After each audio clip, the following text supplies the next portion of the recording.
नमस्कार, आप देख रहे हैं आरजे रमझाझर और मैं हूं पुखराज सिंह। बिहार के चारा घोटाला से तो सभी वाकिफ हैं। गाय के नाम पर लालू यादव ने करोड़ों रुपए खाए, इसमें सीबीआई की जांच भी हुई और लालू को सजा भी हुई। छत्तीसगढ़ की गोधन न्याय योजना भी उसी राह पर है।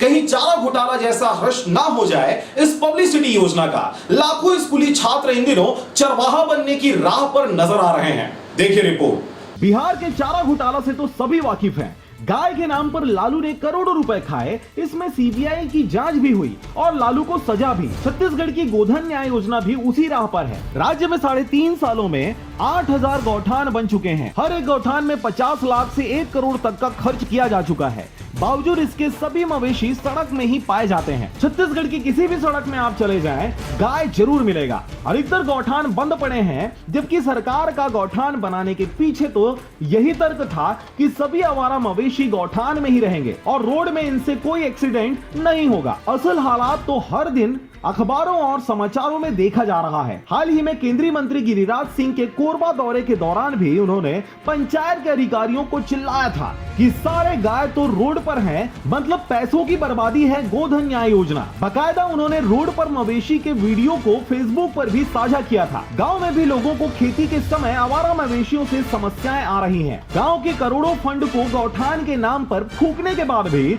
उनकी मवेशी समस्या जस की तस बनी हुई है।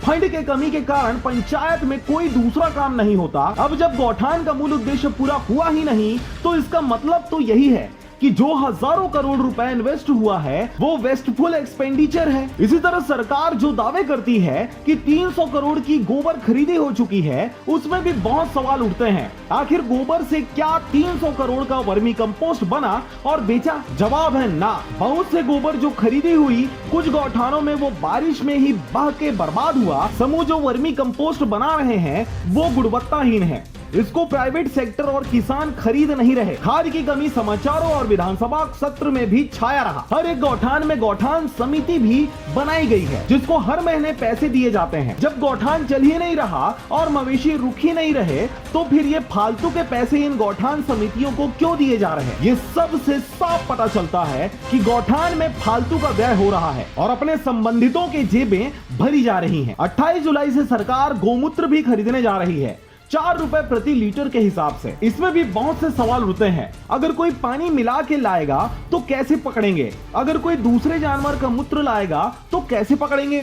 अगर कोई अपना मूत्र लाएगा तो कैसे पता लगाएंगे कि वो गाय का ही मूत्र है? सभी गायों के मूत्र क्या एक जैसे होते हैं? क्या इसके लिए हर गौठान में कोई स्पेशल लैब बनेगा?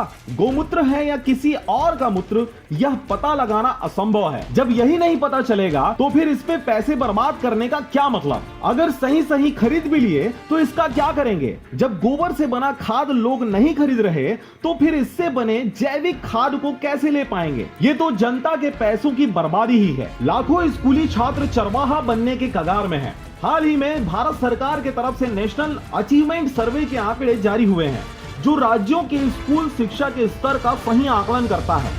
3री, 5वीं, 8वीं और 10वीं कक्षा के छात्रों का हर विषय में ज्ञान का आकलन होता है। छत्तीसगढ़ 3 वर्ष पूर्व देश में 18वें नंबर पर था, इस वर्ष 34वें नंबर पर पहुंच गया है। लगभग हर वर्ष में छत्तीसगढ़ अंतिम 3 राज्यों के लिस्ट में है। अगर स्कूली शिक्षा ही खराब रही तो बच्चे कॉलेज तो पढ़ ही नहीं पाएंगे, पहले ही स्कूल छोड़ देंगे। वर्तमान में गांव में बस गौठान ही रोजगार का साधन है। ऐसे में तो बच्चे चरवाहा ही बन पाएंगे। बेहतर होगा कि जो पैसे गौठान और गोबर में खर्च हो रहा है उसको शिक्षा में इस्तेमाल करें। बच्चे कम से कम अच्छी नौकरी तो पा सकेंगे। Bureau report, RJ रमझाझर।